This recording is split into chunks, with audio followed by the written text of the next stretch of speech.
Just a side note, the historicity of the Quran, the historical integrity of the Quran, Haman. You know who Haman is in the Quran? He's the minister, or one of the ministers of who? Of Fir'aun. Haman is mentioned in the Quran about 6 times. And Allah tells us about Haman that Fir'aun commanded him to build him a tower. Fir'aun commanded him to build him a tower. Now, is there a mention of a Haman in the Bible? Sure. Is there a mention of Haman building a tower? Sure. But the Haman in the Bible didn't work for Fir'aun. He worked for another king named Xerxes in the biblical book of Esther. So the biblical Catholic scholars in the 1600s, who were first getting into Orientalist studies, Islamic studies, they looked this thing up in the Quran and they said, aha, we found a mistake in the Quran. Look, they're talking about Haman working under Fir'aun, while the book of Esther tells us that Haman worked under the king named Xerxes 1,000 years after the Pharaoh in Babylon, not even in Egypt, and he built them a tower. You ever heard of the story, the Tower of Babylon? So they challenged the historical integrity of the Quran. Ma'adallah, they said from the disbeliever's point of view, oh, Muhammad must have plagiarized it from a priest and made a mistake because he mixed up the story of the Tower of Babel, right? And the story of Xerxes with the story of the Pharaoh, and he's confused between the two of them. That's what he did. Misquotation in the Quran.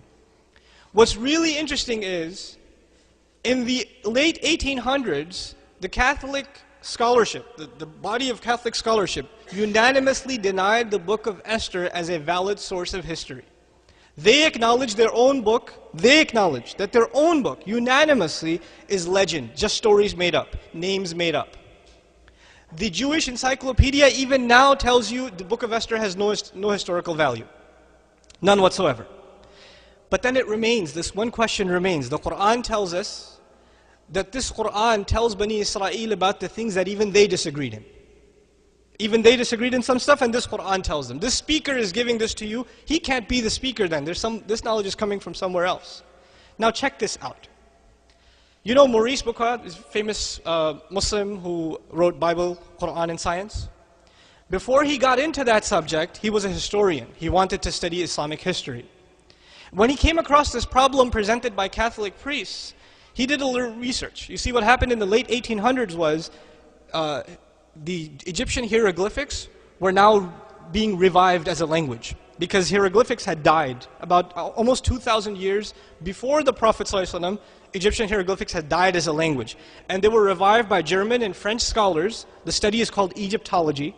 They traveled to Egypt, they studied the hieroglyphics, and they developed a scheme of spelling those images and turning them into pronounceable words and all this stuff. Okay? It started about 120, 130 years ago.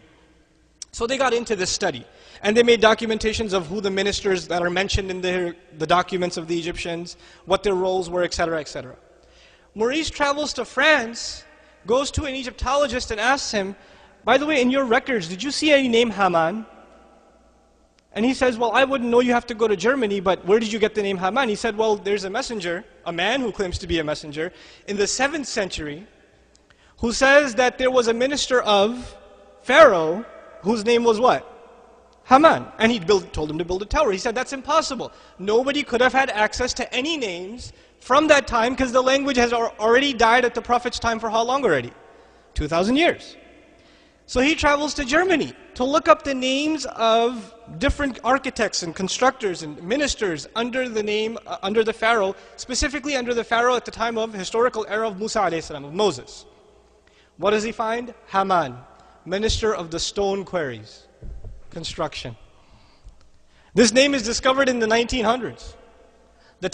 They actually have a statue in Austria, I believe.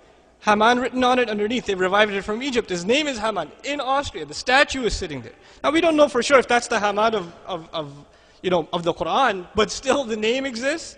The fact that he's in charge of construction exists, and this is something they didn't have, but which speaker had? The messenger of Allah, but actually the speaker is who then? Allah subhanahu wa ta'ala. This is just from the historical point of view. Something that they used to laugh at the Muslims came back and blew up in their own face. SubhanAllah.